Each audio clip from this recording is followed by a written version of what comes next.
കഥ കസേരകളി കഥകളി. വിനോദസഞ്ചാര മേഖലയെ പച്ചപിടിപ്പിക്കാനുള്ള പരിശ്രമത്തിലാണ് മരുമകൻ മന്ത്രി. മന്ത്രിയുടെ കരങ്ങൾക്ക് കരുത്തു പകരാൻ കോന്നി തഹസിൽദാരും തീരുമാനിച്ചു. സംഭവം വേറൊന്നുമല്ല, ചെറിയൊരു ടൂർ പരിപാടി. ടൂറെന്ന് വെച്ചാൽ ഒരു വെറൈറ്റി ടൂർ. താലൂക്ക് ഓഫീസിലെ ആബാലവൃദ്ധ ജനങ്ങളും അവധിയെടുത്ത് ഓഫീസ് പൂട്ടിയിടാനൊരു ടൂർ. അതും മൂന്നാറിലേക്ക് 3 ദിവസത്തെ യാത്ര. പിന്നെ ജോലി തിരക്കൊന്നും നോക്കിയില്ല, മൂന്നാറിൽ പോയി ഒന്ന് ചില്ലാവാൻ തീരുമാനിച്ചു, അത്രമാത്രം.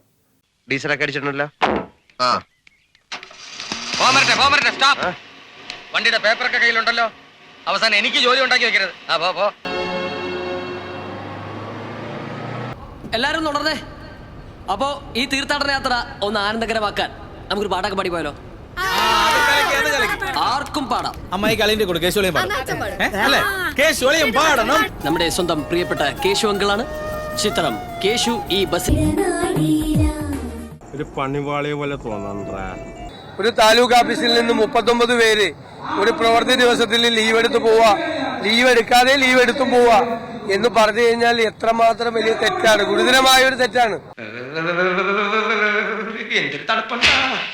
മിക്സ് ചെയ്ത് കൊണ്ടത് നന്നായി. ഇവിടെ സോഡയില്ല, കീടിയില്ല. എല്ലാരും കൂടി ഇതിനകത്താണോ? നല്ല തമാശ ആയിരിക്കും. എല്ലാവർക്കും കൂടെ കഥകളൊക്കെ പറഞ്ഞ് രസിച്ച് ചിരിച്ചിരിക്കാം. അതിനാവശ്യമായ നടപടികൾ റവന്യൂ മന്ത്രി സ്വീകരിക്കുമെന്ന് തന്നെയാണ് ഞാൻ കരുതുന്നത്. സംഭവത്തെക്കുറിച്ച് സമഗ്രമായിട്ട് അന്വേഷിക്കാൻ വേണ്ടി പത്തനംതിട്ട ജില്ലാ കളക്ടറെ ചുമതലപ്പെടുത്തിക്കൊണ്ടുള്ള നിർദ്ദേശം റവന്യൂ വകുപ്പ് മന്ത്രി എന്ന നിലയിൽ ഇപ്പോൾ പുറത്തിറക്കിയിട്ടുണ്ട്.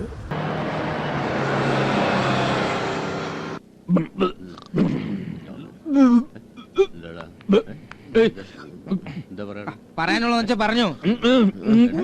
എന്തിനാ ഇവിടെ തടവണേ? അത് വാള് വച്ചതിന്, ഇത് വാള് വയ്ക്കാതിരിക്കാൻ. എന്നെ എന്തിനാ തടവണേ? നീ ഇനി കഴിക്കാതിരിക്കാൻ. കുത്തു വാങ്ങിക്കും തടവട. എന്താണ് ഇങ്ങനെ പോയത് എന്നുള്ളതിനെ സംബന്ധിച്ച്, എവിടേക്കാണ് പോയത് എന്നുള്ളതിനെ സംബന്ധിച്ച്, ഓരോരുത്തരും എന്താവശ്യത്തിനാണ് ലീവ് എടുത്തത് എന്നുള്ളത് ഉൾപ്പെടെയുള്ള കാര്യങ്ങളിൽ പറയാനുള്ള സമയം വേണ്ടി വരും. അതുകൊണ്ട് ഒരു 5 ദിവസം സമഗ്രമായ അന്വേഷണത്തിന്റെ റിപ്പോർട്ടിന് വേണ്ടിയും കൊടുക്കാൻ നിശ്ചയിച്ചിട്ടുണ്ട്. കർശനമായ നടപടിയായിരിക്കും ഈ കാര്യത്തിൽ സർക്കാർ എടുക്കുക. ഒരു കോംപ്രമൈസും ആരുമായും ആ കാര്യത്തിൽ ചെയ്യാനില്ല. എങ്ങനെയുണ്ടായിരുന്നു കൊടൈക്കനാൽ ടൂർ? പോയ പോലെ തന്നെ തിരിച്ചു വന്നെന്ന് കേട്ടു. ഇത്രയും പേര് ഒരു താലൂക്ക് ഓഫീസിൽ എത്രയോ ആളുകൾ കഷ്ടപ്പെട്ട് ബസ് കയറി ഓട്ടോറിക്ഷ പിടിച്ച് ഓരോ ആവശ്യത്തിനായി വരുമ്പോ ഓഫീസിലെ 39 പേര് കൂടി ടൂറ് പോയിരിക്കുന്നെന്ന് പറഞ്ഞു കഴിഞ്ഞാൽ അതിന് ന്യായീകരിക്കാൻ ഏത് സംഘടന വന്നാലും അത് ന്യായീകരിക്കുന്നതിനോട് നമുക്ക് യോജിക്കാൻ കഴിയില്ല. തെറ്റാണ്.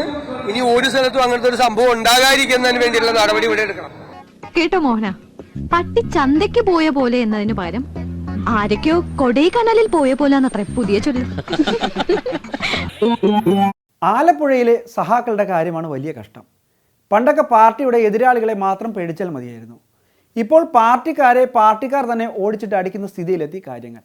ലോക്കൽ സെക്രട്ടറി എന്നൊക്കെ പറഞ്ഞാൽ ശരിക്കും ലോക്കൽ സെക്രട്ടറി തന്നെ. CPM നേതൃത്വം പറയുന്നത് പാർട്ടിക്കാരെ അടിച്ചത് സാമൂഹ്യ വിരുദ്ധരാണ് എന്നാണ്. അടികൊണ്ട സഹാക്കൾ പറയുന്നത് അടിച്ചത് പാർട്ടിക്കാർ തന്നെയാണെന്ന്. ഇത് രണ്ടും ഒന്നാണെന്ന് പാർട്ടി തിരിച്ചറിയാത്തതാണ് ശരിക്കും ആലപ്പുഴയിലെ പ്രശ്നം. ഈ മാധ്യമങ്ങളിൽ വന്ന വാർത്ത ശരിയല്ല, വസ്തുതകൾക്ക് നിരക്കുന്നതാണ്. ഇവിടെ പാർട്ടി ലോക്കൽ കമ്മിറ്റി അംഗമായിട്ടുള്ള ശരവണ്ണയും ഡിവൈഎഫ്ഐയുടെ സെക്രട്ടറി ആയിട്ടുള്ള രഞ്ജിത്തിനെയും മർദ്ദിച്ച സാമൂഹ്യ വിരുദ്ധരാണ്. പാർട്ടിക്കാരുമായിട്ട് യാതൊരു ബന്ധമില്ല. പാർട്ടിക്കാർ തമ്മിൽ അടിച്ചു എന്നുള്ള വാർത്ത വസ്തുതാവിരുദ്ധമാണ്. ചത്തോന്നറിയാൻ വന്നാണല്ലടാ, ചത്തില്ല. നീ ദയവായി ഞാൻ പറയുന്ന ഒന്ന് കേൾക്കണം. എനിക്കൊന്നും കേൾക്കണ്ട. രാമഗിരി പഞ്ചായത്തിന്റെ സൈഡിൽ വെച്ചിട്ടാണ് ഈ സംഭവം ഉണ്ടാകുന്നത്. 2 പേരെ കുറച്ച് ആളുകൾ കൂടി ആക്രമിക്കുന്നുവെന്ന് വിവരം കേട്ട് പോലീസിൽ നിന്ന് ചെന്നപ്പോൾ 2 പേര് പരിക്ക് ഇട്ടിട്ടുണ്ട്. നമ്മുടെ പോലീസ് ജീപ്പിലാണ് അവരെ ചങ്ങനാശ്ശേരി ഹോസ്പിറ്റലിലേക്ക് കൊണ്ടുപോകുന്നത്. ആ കേസിൽ നമ്മൾ 9 പേരെ പ്രതിയായിട്ട് ഒരു അവലാധികാരം പറഞ്ഞിട്ടുണ്ട്, കംപ്ലൈൻറ്റ് പറഞ്ഞിട്ടുണ്ട്. 5 പേരെ കസ്റ്റഡിയിലുണ്ട്, ഇപ്പോൾ അറസ്റ്റ് ചെയ്യപ്പെടുത്തിയിട്ടുണ്ട്. ബാക്കി 4 പേര് കിട്ടാനുണ്ട്. അധികം ദേഹം ഇളക്കണ്ട. ഇളകാനൊന്നുമില്ല, എല്ലാ അവന്മാരടിച്ചിളക്കി. പോലീസ് പറഞ്ഞ യാഥാർത്ഥ്യമില്ല, അവരുടെ മൊഴിയുണ്ട്. ആ മൊഴിക്കകത്ത് കൃത്യമായ കാര്യങ്ങൾ പറഞ്ഞിട്ടുണ്ട്. സാമൂഹ്യ വിരുദ്ധരായിട്ടുള്ള ആൾക്കാരാണ്, പാർട്ടിയായിട്ട് ബന്ധമുള്ള ആൾക്കാരും ഇതിനകത്തില്ല.